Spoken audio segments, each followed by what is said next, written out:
Everyone was buying laptops in 2020. Then it was like, can they be secure? So it was all talking about security. And now this year, maybe it's all about AI. So I think the pace has really accelerated as well. And suddenly companies are looking at it and thinking, right, how can we be more agile? And it's not just operational efficiencies either. It's work from anywhere, agile IT, how can we make the wheels go faster? And I think they're relying on the decision-making of the CTOs rather than the CEOs at the moment. I think that, a CTO, they got a lot of kudos in 2020 and 2021 and 2022. So there's been a lot of planning for them, and the digital transformation accelerated that pace. And it'll only continue now, because I think everyone at the moment is trying to become an expert in either cloud security or AI. If you're not doing that, you're going to be struggling in this market. So welcome back to another episode of Making It Happen with Sims, our podcast. Today we've got Marc Sumner with us. So thank you, Marc, for joining us, and welcome. If you'd like to give us a brief introduction about yourself and what it is you do, that'd be great. Yeah, absolutely. I do two things. First thing is I run a recruitment company for sales, marketing and tech for the IT channel. I've done that for the last 25 years. Throughout the whole of EMEA. And I also run, which is ironic because I'm on a podcast, I also run a podcast called Channel Chat, which is a podcast for the IT channel where I get CEOs on talking about leadership, sustainability, all the current trends in the market. So hopefully some shared topics there on to help your listeners as well. Yeah, absolutely. No, that sounds great. So I guess just leaning on that, with your expertise and kind of the areas you work in, could you kind of give us a general overview on kind of where the landscape is here in the UK at the moment, particularly in the channel, and how it's kind of evolved over the recent years? Yeah, absolutely. So, in my opinion, well, the IT channel's had a good 3 or 4 years, hasn't it, since the pandemic. They've had boom time, really, to be honest with you. So I think there's been a lot of opportunity for distribution to get more partners on to offer more services to their end users, and the vendors to enter the market. I think with the especially through with adoption coming on, most partners, most vendors, most distributors had record years. So the landscape is good opportunities. There's a lot of M&A activity going on at the moment with consolidation, lots of acquisitions. There's also lots of VC money and private equity money coming into the market. It's stalled a bit, I would say, in the last 6 months, but for the last 3 years, it's been an industry that people want to invest in and they can see the growth in. So I would say it's a great opportunity currently in the UK channel. Yeah, absolutely. Yeah, I couldn't agree more. And I suppose it's something that everyone keeps falling on and probably will for many, many years. But you mentioned COVID there. I guess we're looking back at 2020, 2021 now. And I mean, from our perspective, and I guess you saw this as well, that kind of saw a real need for kind of a digital transformation with people working from home and, people being a lot more remote as a workforce in the channel. Do you think how do you think that specifically kind of affected the IT channel ecosystem and how people look at recruiting in particular? Well, it's an interesting one because, we brought on adoption to these methods. And let's be honest, I think most people didn't really rely too heavily on their IT department or didn't see that as the focus. If I look at CTOs now, they're a crucial part of decision making now. Whereas before, it was almost like, can I keep the wheels in motion? Now it's actually a more strategic role. So I think there's a lot of dependency on IT now, especially around remote working, cloud compute. And if I look at it the last 3 years, end compute, everyone was buying laptops in 2020. Then it was like, can they be secure? So it was all talking about security. And now this year, maybe it's all about AI. So I think the pace has really accelerated as well. And suddenly companies are looking at it and thinking, right, how can we be more agile? And it's not just operational efficiencies either. It's work from anywhere, agile IT, how can we make the wheels go faster? And I think they're relying on the decision-making of the CTOs rather than the CEOs at the moment. I think that, a CTO, they got a lot of kudos in 2020 and 2021 and 2022. So there's been a lot of planning for them, and the digital transformation accelerated that pace. And it'll only continue now, because I think everyone at the moment is trying to become an expert in either cloud security or AI. If you're not doing that, you're going to be struggling in this market. Yeah, no. So I guess what you're saying is that kind of a model that partners need to adopt is to remain relevant by kind of using that cloud computing and using the expertise of the CTO, as opposed to it kind of previously coming from other areas. You think that is there any kind of I don't know, is there any kind of particular offerings or business models that you think are really key to them remaining relevant in kind of cloud computing and in the transformation part? Remaining relevant, well, I think it's leading with it now, isn't it? If you're looking at when I started looking at when we had, you had loads of webinars from companies that were talking about, yeah, we're experts in cloud computing, we're experts in this, and it's like, you're not. You had no expertise in it, but everyone tried to jump on that bandwagon, because suddenly it was like it was a necessity. There was loads of people that there was loads of end users that didn't even have laptops. They only had desktops. They couldn't work from home. And if they did work from home, how would they know it was even going to be secure? So I think it's just a necessity now. I think most companies, end users that are working in the IT channel and buying from the IT channel are now relying more on expertise and information, rather than, actually, we'll just decide what we need to do, and if we need to buy a few laptops, and can we get them secure, and can we log on from home. I think they're leading with discussions now and saying, well, how can we actually be more agile? What platforms do we need? How can we be secure? And those conversations, it might happen with these bigger companies, but most SMEs weren't having that conversations with their partners, especially their reseller partners. It was like, can I get some laptops, and what's the price? And now it's like, well, how can we actually maintain them? What's the services wrap around? How can they be secure from home? Where can they work from? So I think if you're not leading with that, you're probably going to struggle in the foreseeable.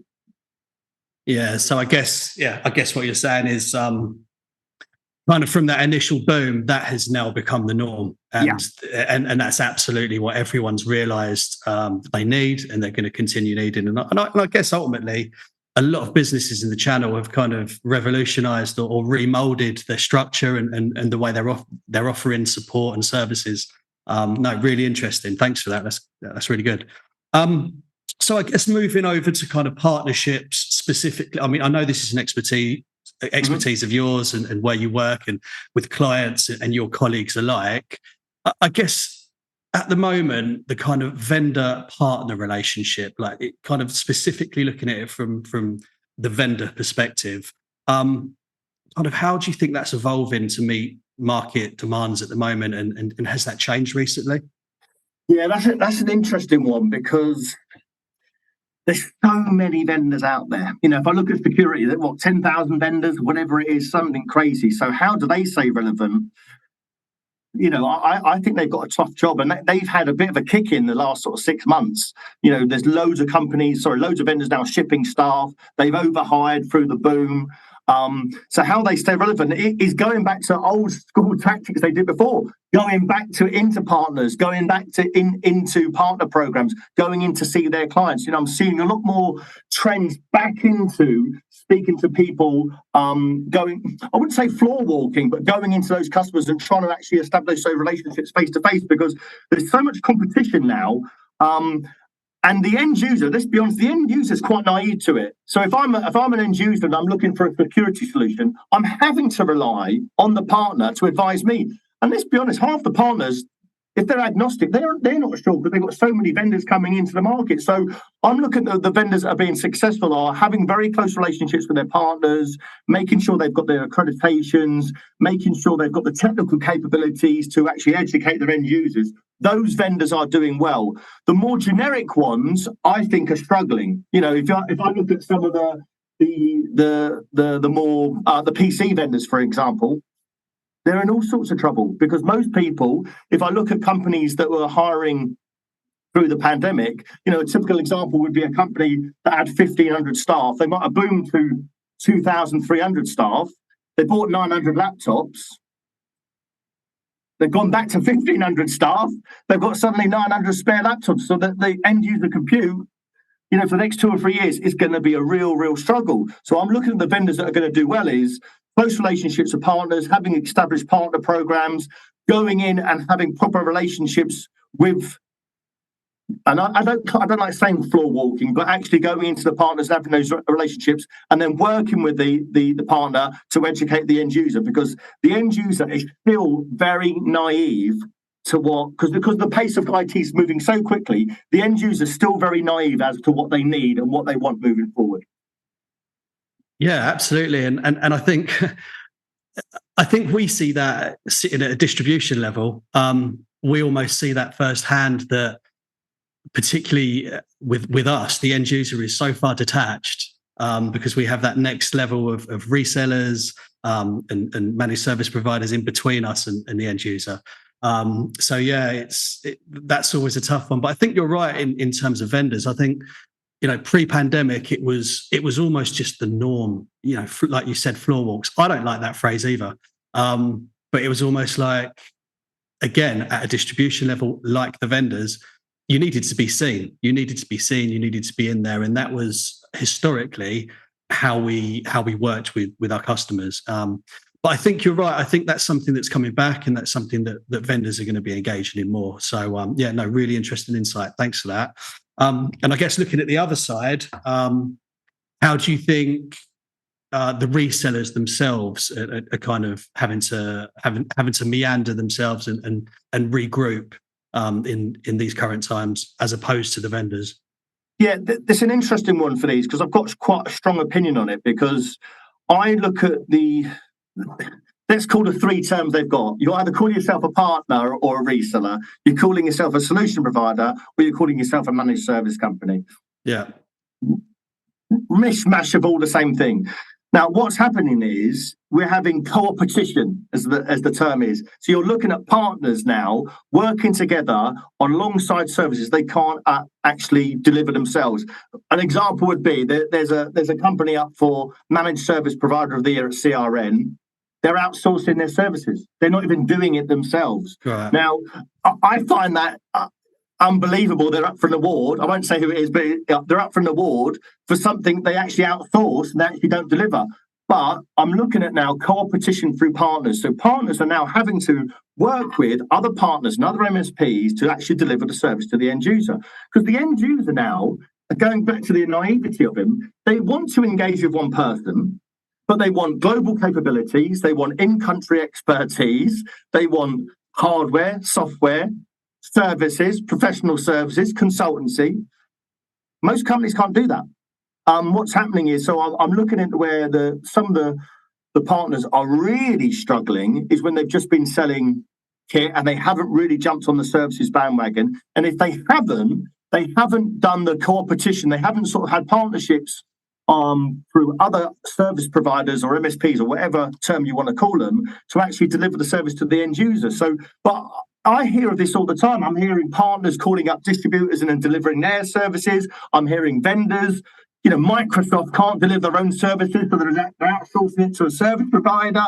I'm hearing, a Microsoft partner can't deliver services, so he's outsourcing it to another service provider. Happens all the time. And the challenge is for the end user, they're getting charged more because everyone's adding on margin. It might be going through 3 or 4 layers. Everyone's adding on margin. But the good news is for the service providers and the partners, co-opetition, collaboration, more opportunity, delivering services, getting tighter with the end user. So for them, it's still a very, very good time. Unless you're just dealing with end user compute, at the moment, you're going to be struggling with that. So you have to jump on the services bandwagon and at least collaborate with other partners or MSPs. Sure. And do you think that's something that's being driven kind of at C-suite level across the channel, across resellers, that it's imperative that services piece is where they're kind of driving forward? And we've kind of moved away from a world of let's call it box shifting or moving hardware, where you had a lot of resellers sat in that space and they were relying on that hardware, moving that hardware, and that was where they were making their money. Do you think now that there's a there's a real requirement for services to be tied in and to be pushed. It is, and it's competitive. The Sure. services market is really, really competitive. You're seeing a lot of partners that had relationships with end users, but were selling them one thing, and it could be, let's talk managed print. They're selling a managed print. There's lots of managed print resellers now are looking at it and thinking, do you know what? I've got a relationship with this partner and I've got a recurring revenue with them. I can sell them security, but if I sell them security, how can I sell them a wraparound service? Can I sell them professional services and security? And it's opened up this whole plethora of opportunities that they might not be able to deliver. So they're having to go out to the partner community and other partners and their competition and their competitors to have relationships they might not have had before. And it was all underground before. They might have been white labeling it and pretending they did the services and pretending they could actually deliver it. Now it's quite open. It could be Softcat of delivering an end user compute opportunity, but it's obvious that it's another service provider that's delivering a service, and they're not even white labeling now. So I think that's good for the channel. I think that there's lots of healthy competition and co-opetition, helping each other. But I think what's happening at the moment, the only thing I would say, the downside of potentially is for the end user. They might be getting charged more margin. It's more expensive because everyone's adding their margin on. But I think for the channel and the ecosystem of the channel, it's a good thing because you've got distribution adding more value to resellers and vendors. You've got vendors now looking at partners and thinking actually they can collaborate more. And for the partners, it's a better opportunity because they can deliver services that they've never had the capabilities to do before, and still have the relationship with the end user. So I think that's a good thing. Yeah, absolutely. And I guess you've seen it firsthand with clients you work with, where they've had to kind of evolve and move their business away from something particularly specific and looking at other areas to engage and try and grow. And I guess, looking at Sims, looking at the way we work as a business, we are very much a dedicated memory and storage specialist. So we're very niche. But I guess even we pose the question at times: will there be will there come a time where actually we need to start looking outside of such a specific part of the channel and perhaps divulge in other areas? I mean, from your expertise and your experience, maybe with a distributor like ourselves, what would you say in that? Do you think it's good being very specific, or do you think broadening your horizons might bring some more opportunity? Well, it's a real challenging one because I do think if you are a specialist and you have got those capabilities, you could have competition again with other partners and other distributors that might not be able to deliver the services, right, or the products or the kit or whatever you're selling, or the storage, whatever you're selling. So I think it's a balance. What I do think is if we don't have a channel where we're partnering a bit more collaborative, some people might just get frozen out. So if you're a specific storage distributor and you only sell memory and you only do that, and you're not prepared to actually have relationships with, I don't know, other CMS or other sort of, or Titan or whoever it is, other storage distributors, maybe there's a challenge there. I don't know. What I do know is the big broadliners are getting bigger.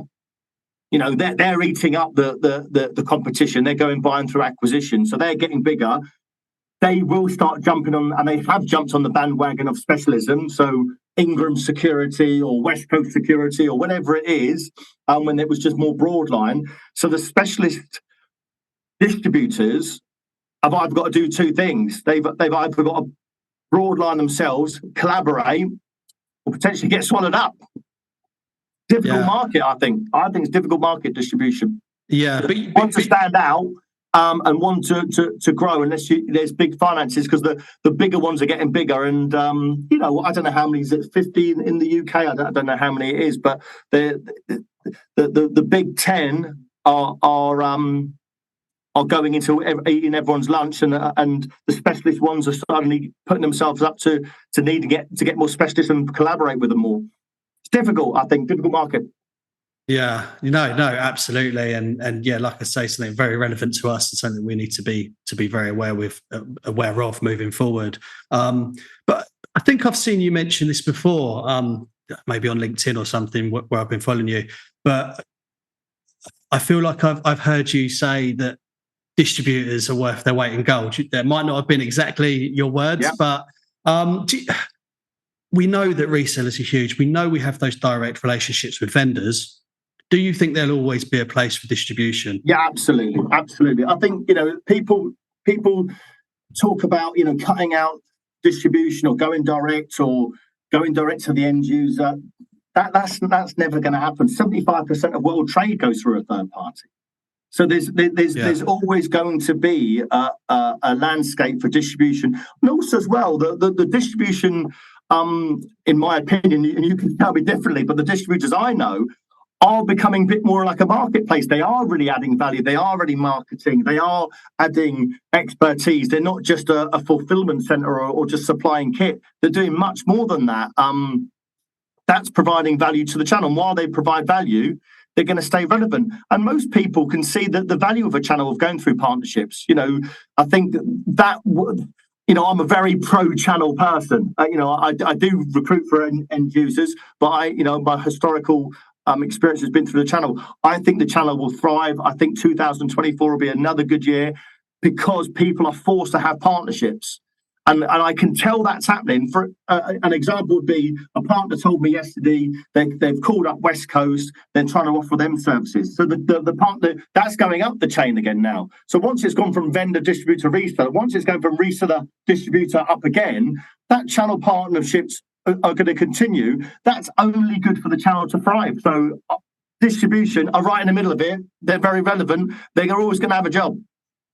Brilliant. That's good news. You've still got a job, Sam. Don't worry. I won't be knocking on your door tomorrow.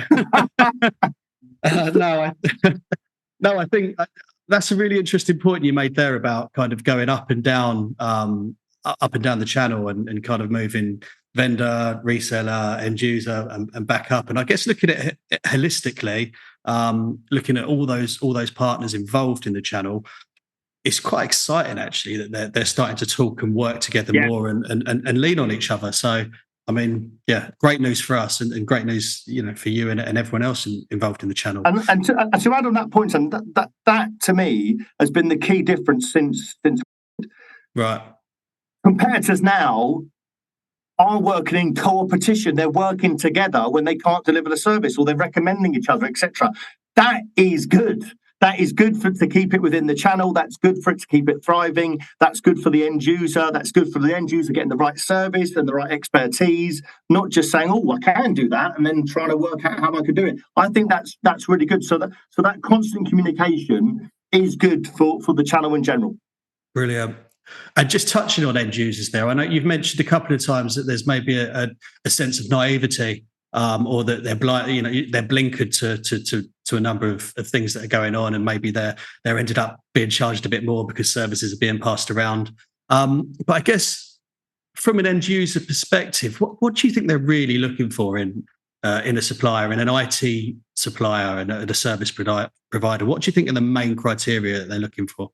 They're looking for what everyone is looking for. Most end users are naive. They're naive. They're not. If you look at I'm a typical CEO. I'm naive to the complexity of IT, who I should be working with, etc. So what they're looking for is agility, nimbleness, good advice, capabilities, global capabilities, and a one-stop shop. Everyone can't do that. And I do get that. Everyone can't do that. But with competition and working together within the ecosystem of that channel, we can provide the service. So if I'm looking at a partner, I'm looking at them, and I don't need this because I don't do global. I haven't got global people. But if I'm a global organization, I'm looking for, have they got global reach? Can they provide services in multi-countries? Can they provide a full range of service, professional services, consultancy through the whole plethora of IT? Can they do a timely service? Is it good customer services? And do I like working with them? That's it. Now, most partners can't deliver all that. I get that. But together, they should have relationships where they can and have one single point of contact. Because when you start having it where you've got one reseller providing the desktops, and then they bring in another partner to do the security, and actually, do you know what? We can't do a break and fix contract, so we're going to bring in someone else. And then, oh, actually, we can't do in country, so we're going to outsource that to someone else. It's 4 or 5 people in the chain, all trying to make money in it all the time. That is challenging. So most end users want great advice, simplifying IT, global capabilities, honest relationship, advisory rather than and proactiveness in the advice, coming to customers and saying, well, look, you're doing X, you should be doing Y. Whether it's, and that's not just cost reduction, that's actually how to scale, etc. Because most, like I said, if companies are lucky enough to have a CTO, that's great. But most companies, SMEs, might not have a CTO. They might just be owner managed, like myself, and really relying on the expertise of the partner.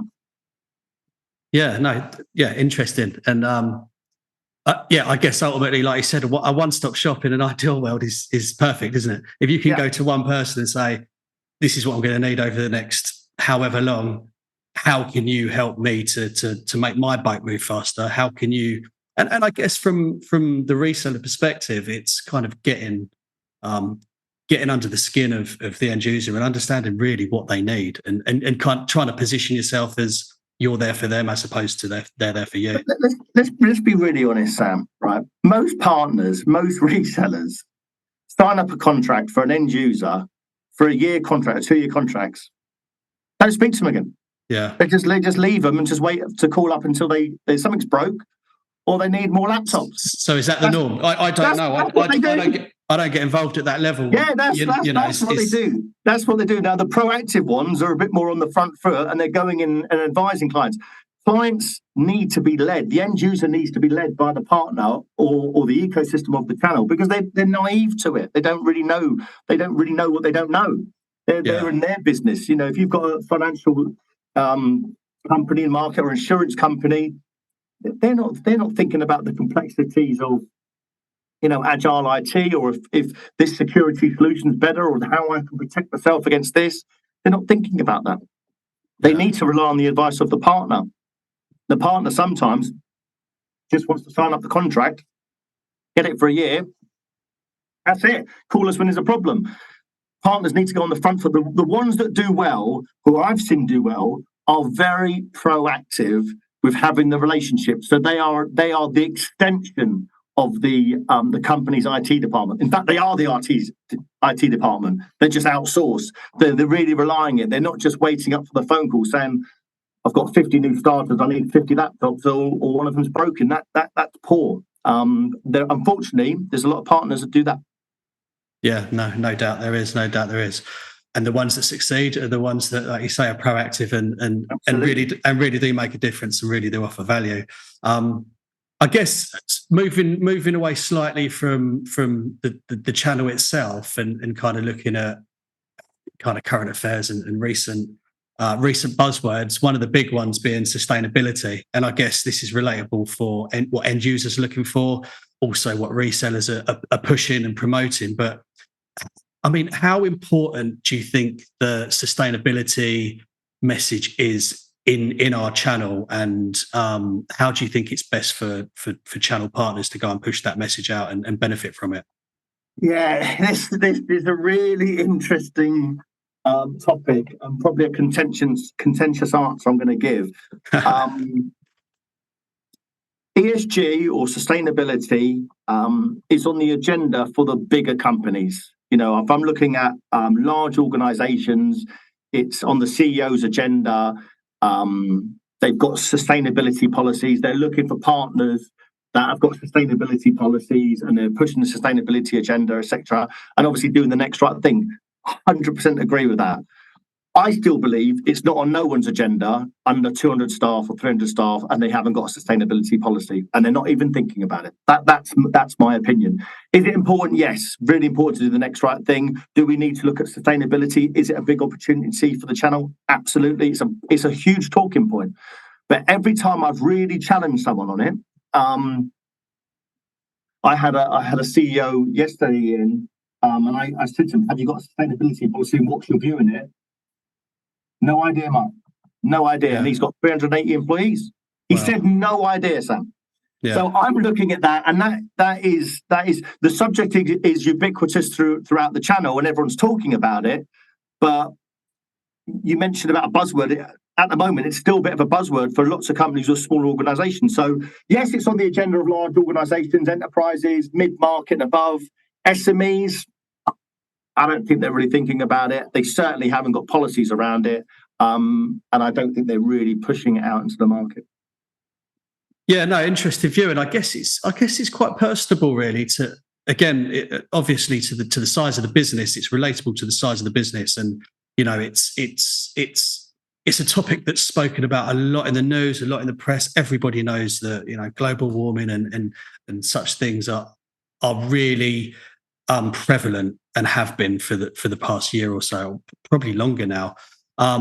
So, like you said, those larger organisations absolutely will be part of their agenda because they have to be relevant and they have to show they're doing their thing. But really interestingly, and using Sims again as an example, I suppose it ultimately comes down to the CEO or the C-suite and actually what their agenda is and what their views are on it. So, our CEO here, Andrew, is very, very much into sustainability and very much into thinking green and pushing forward. And as such, we've made huge strides as a business into becoming net zero.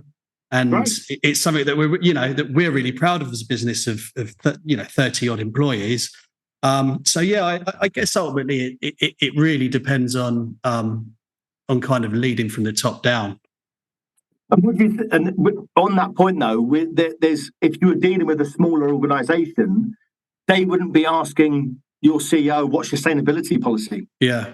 Most of them wouldn't be interested. It's like, can you deliver this memory or storage over the next few days in a timely fashion? They're interested in the service. So don't get me wrong, it's very, very important. It is down to individuals, but I don't see it on people's agenda at smaller organisations. Maybe it will, but definitely mid-market above. It's now on their agenda for sure, 100%. I think there's mixed views on that. Yeah, no, I think you're right. Absolutely, I agree. There's certainly mixed views on it, and there's no right or wrong. But I guess if we fast forward 5 years, will it be an absolute 100% must? You need to be this. You need to be meeting X, Y, Z. Otherwise, we can't work with you.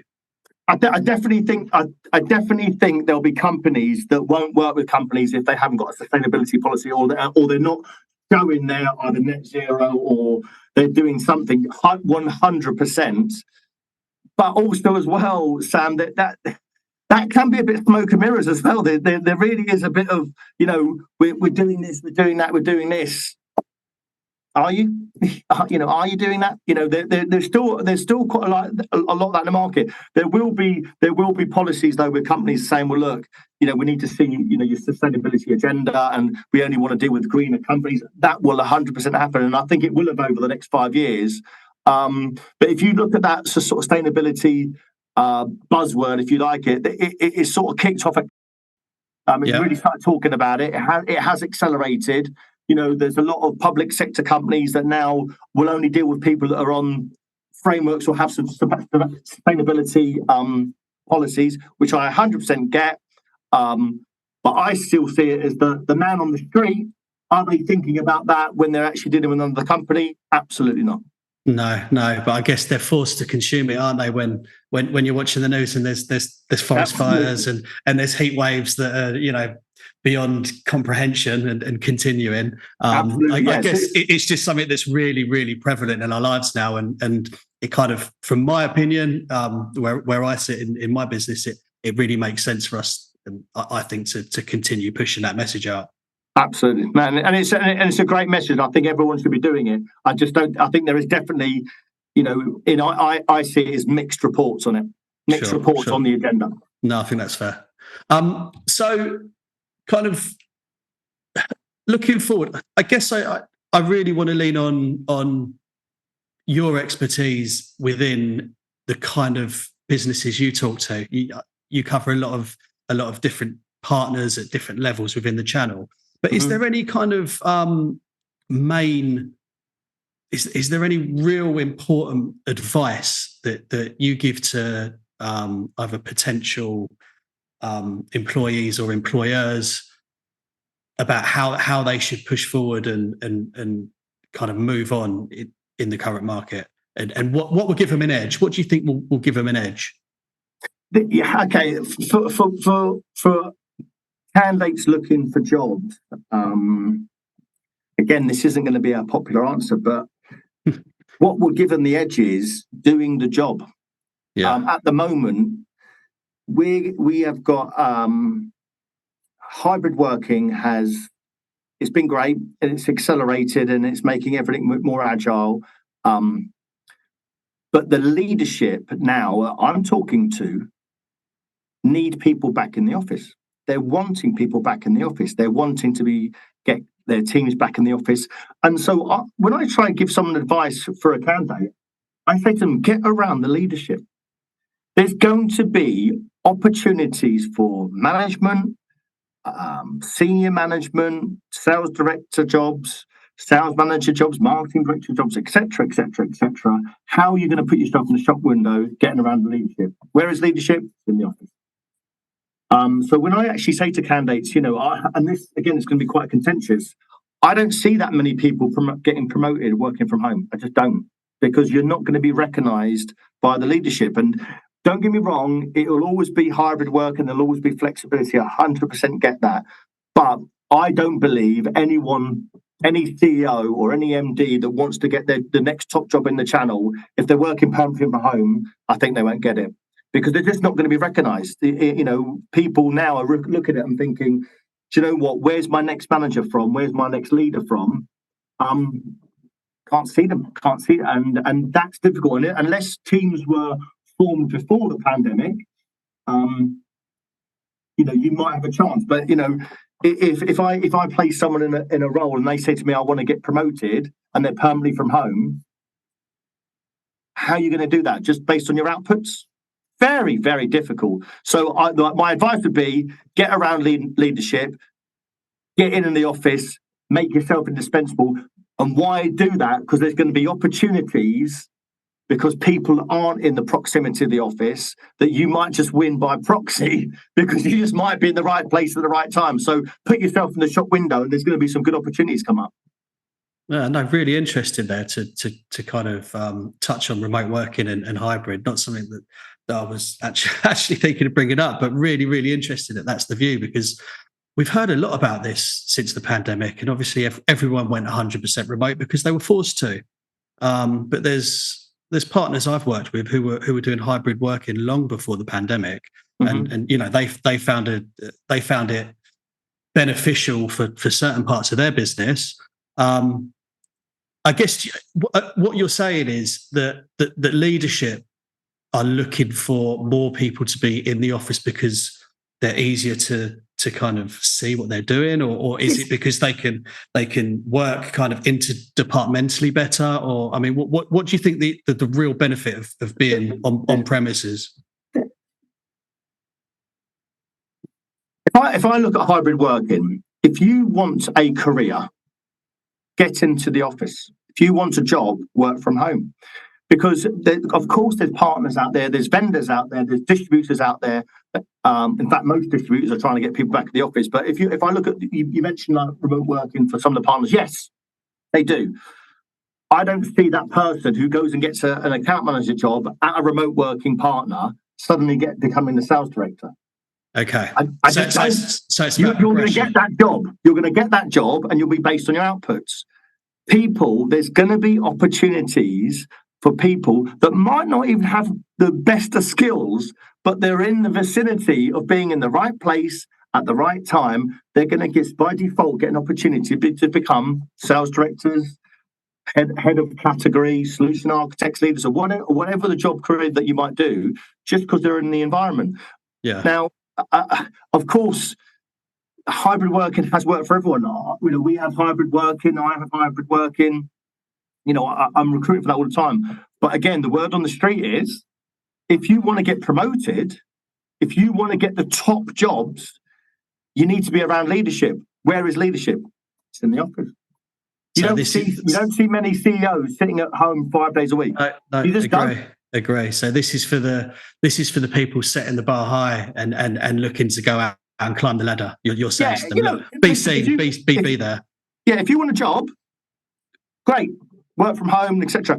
I'm saying to you, if you're a trainee at Computer Centre, and you're permanently working from home, how are you going to get recognised for any promotion? Just what, on your outputs? No chance. Absolutely no chance. You have to be around leadership, asking for the opportunity. So when you said to me, what advice would I give? And it's not just get into the office. I don't mean that. I mean, get around leadership, because there's going to be opportunities that are going to come up that you're going to know about more than the person sitting at home. Yeah. So be seen and be involved. Yeah. Yeah. No, don't disagree with that. No, great. And do you think there are any particular kind of emerging opportunities on the horizon, be that from a technological point of view, or perhaps from kind of the way that companies want to work now? Do you think that there's some emerging technologies or some emergencies on the horizon that people should be aware of in the channel? Well, I was at Canalis 2 weeks ago, and I heard the sort of predictions that it's all going to be AI, and that's the new revolution. I thought you might say AI. Yeah, I was waiting for that. Yeah, everyone's saying that. I don't see how people are going to realise that opportunity still at the moment. It's still quite new. To me, Sam, going back to my point earlier, I think the opportunity is twofold. Getting around leadership and competition, realising that partnerships are the ecosystem and the lifeblood of the IT channel. So if you're around leadership and you can get promoted into the right role, and you're really good at forming partnerships with not only your competitors, not only other MSPs, but the service providers, the distribution, the vendors, and you get yourself known, you're putting yourself in the shop window to get the opportunities, to get the leads, to get the opportunities, the MDF, the leads, whatever you want, you're putting yourself in the shop window. And I think there's a lot of people now currently, and again, it's not going to be popular, but currently don't realise that. Why was I successful before? I put myself in the shop window. I did floor walks. I put myself out there. I was around leadership, etc., etc., etc., and they got promoted. I think a lot of people think, well, I'll have this job, and these opportunities are going to come to me. They're not. No, they're just not. They're just not. And I see it. I try to give advice to people all the time about how to get their career going. Why does this person get the top job, and why does this person who's got the same trajectory and the same skills not? They've put themselves in the shop window. They've got a mentor. They're asking for the opportunity. They're collaborating relationships. They're getting the distribution partners. They're getting the vendors. They're getting the resellers. They're just doing the basics so well, and they're in the right place at the right time. And opportunity will meet a bit of luck when you put yourself in the right place. And I don't think people a lot do that. And I interview a lot of people that will say, "Oh yeah, I'm not getting promoted. I'm not doing this. I'm not doing that. I've done the same role for 5 years." What have you done about it? Nothing. Yeah. Absolutely nothing. Have you gone to your boss? Nope. Are you working from home? Yeah. What's going to change? Absolutely nothing. Don't moan if you're not prepared to change it. So it's almost about kind of brand me. So brand X, go and make yourself seen, go and make yourself known, and like anything, and it's almost marketing, isn't it? If you're seen, if you're known, if you're brand, if there's brand awareness, people will see you and know you. You are the product. When I say to candidates all the time, how do people get these MD jobs, these CEO jobs? How do they get the sales director jobs? They put themselves in the shop window. They're doers. They're in proximity of the leadership. They're doers. They're doing the basics really well. They're in the shop window. And they've got really great relationships. You nail those three, you got a good chance for the next promotion. If you don't, you won't. And unfortunately, people they don't like it. They don't like the brutal advice. And it's not for me. I'm not trying to rain on their parade. I'm trying to tell them, I've seen enough people get the MD jobs and the CEO jobs and the sales director jobs over the last 25 years who have got the same capabilities and haven't done it. And I've, some of these people I've placed when I was 21, and I'm 46 now. I've seen their careers go the last 25 years, and I've seen how they've done it. And they've told me how they've done it. They've formed great relationships. They've put themselves in the shop window. They've got a mentor. They've asked for the opportunity. They've surrounded themselves by leadership, and they do. They go up, they ask for more responsibility, and they go above and beyond. They do the basics really well. Those 5 basics, quite frankly, Sam, aren't very popular to do. No. But most people don't want to do them. Hard work, hey? Hard work. It's hard work. But great advice, Mark. Great advice. And I think that's a great place to kind of end. Really. Yeah, thank you so much for your time and your insight. I'm sure welcome. a lot of people will find that information really, really valuable. So thank you for that. And I just wanted to give you the opportunity really to kind of showcase what you do and what you're about. And I know you do some live, you do channel chat and you do some live shows. So maybe just give us a little bit about that to sign off, if you don't mind. Yeah, the channel chat is something I'm particularly passionate about.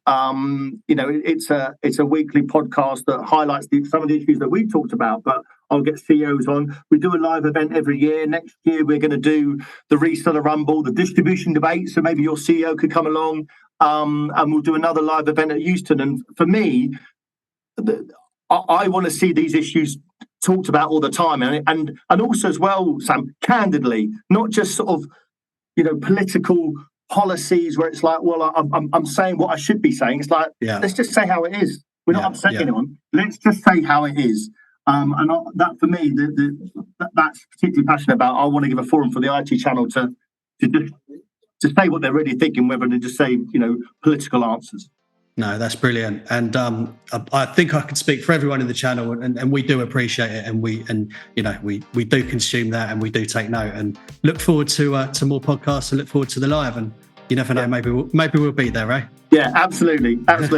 Well, listen, thanks ever so much for your time, Mark. You, Sam. All the best, and we'll catch up soon.